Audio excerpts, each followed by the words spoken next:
नमस्कार सगळ्यांना, शुभ सकाळ.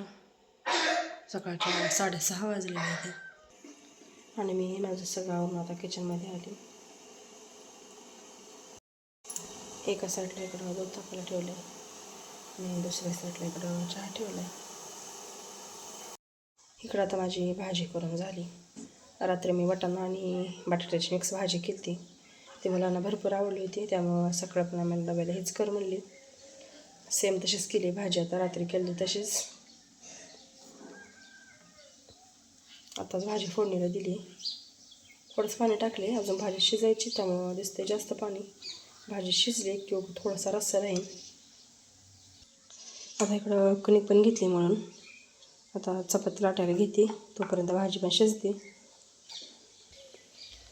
7 वाजले ते आता, तरी अजून दिवस काय उघडलेला दिसत नाही. चपात्या भाजी दोन्ही पण करून झालं. आता आज एकादशी, आजीची, आत्याची, भाऊजीची, मामाची, चौघाची पण एकादशी आहे. त्यांच्यासाठी मी शाबू करायला लागली. तेलामध्ये बटाटा टाकले वाफलायला. हिरवी मिरची संपली, त्यामुळं चटणीचा करणार आहे शाबू. पहिल्यांदा तेलात चांगला बटाटा वाफलून घेते आणि मगच टाकते शाबू.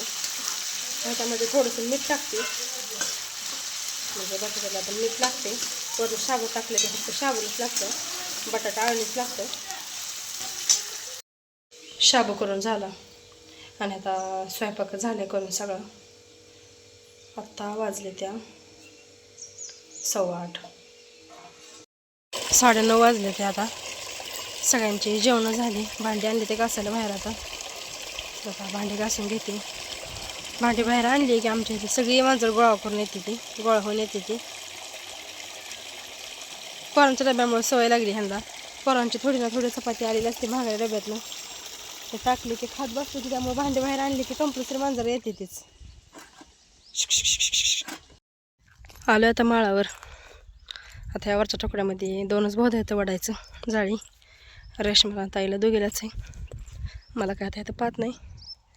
आता मी ही जाळी घेऊन चालले आता खालच्या वालला सुरुवात करायची. आता आम्ही सगळ्यांनीच खालच्या तुकड्यामध्ये सुरुवात केली जाळी ओढायला.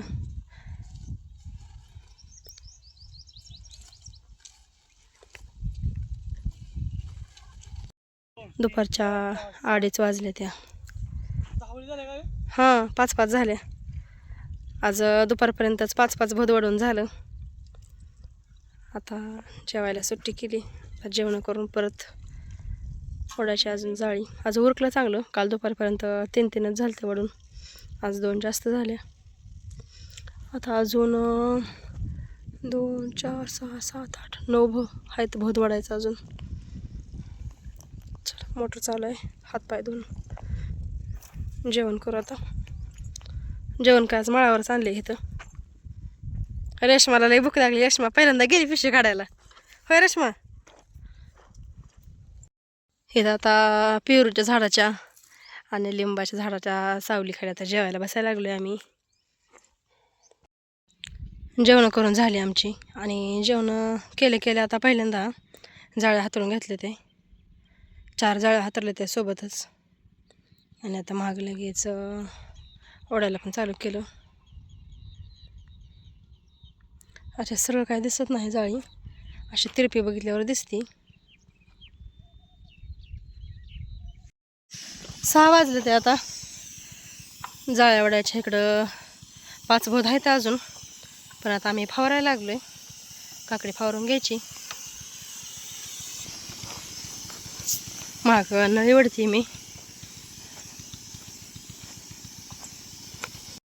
6:30 वाजल्या, फवारून झालं. आता निघालोय घराकडं. घरी आले मी आणि आल्या लगेच स्वयंपाकाला लागली. एकदा बसले की परत स्वयंपाक करू वाटत नाही लवकर, त्यामुळे मला आलं की पटकन स्वयंपाक करून घ्यावं. पहिल्यांदा करायला लागली शाबू आणि सोबतच माझ्या इकडं फोडणीच्या भाताची पण तयारी चालू आहे. चपात्या आहेत ते सकाळचे भरपूर, त्यामुळे आता फक्त भातच करायचं आहे. ताईंनी आणि मामाने गायची धार काढून आणली. आता दूध तापायला ठेवते आणि चहा पण करून घेते थोडा.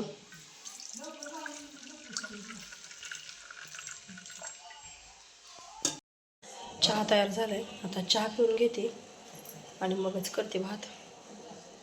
कढईमध्ये तेल ठेवले आता भातासाठी. तेलामध्ये आता पहिल्यांदा मोहरी, जिरे, लसूण, आता कांदा टाकते. हिरवी मिरची नाही त्यामुळे थोडंसं काळा तिखट टाकणार आहे मी.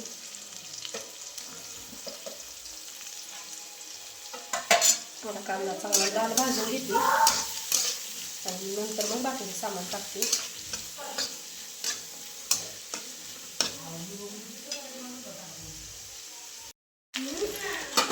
कांदा चांगला भाजला त्याच्यामध्ये थोडीशी हळद,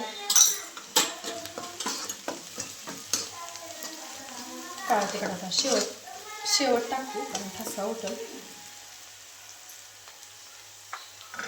वाटाणा, शेंगदाणे, कोथिंबीर,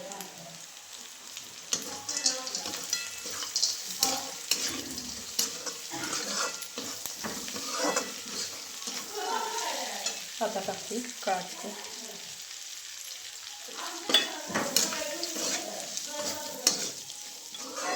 व्यवस्थित हलवून घेते आणि आता पाणी टाकते.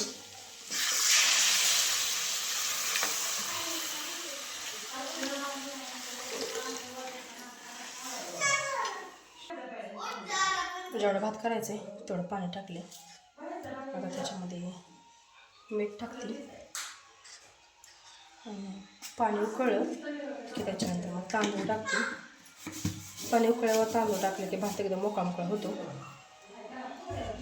चला आता भात शिजलं की नंतरच दाखवते तुम्हाला. आता बाकीचे पण काम आहे तुम्हाला घरातले आवरायचे अजून. इथं आता भात तयार झालं आहे. आता आम्ही जेवण करायला बसायला लागलो आहे. या सगळ्यांनी जेवायला. आणि आता आजचा व्हिडिओ इथेच थांबवते.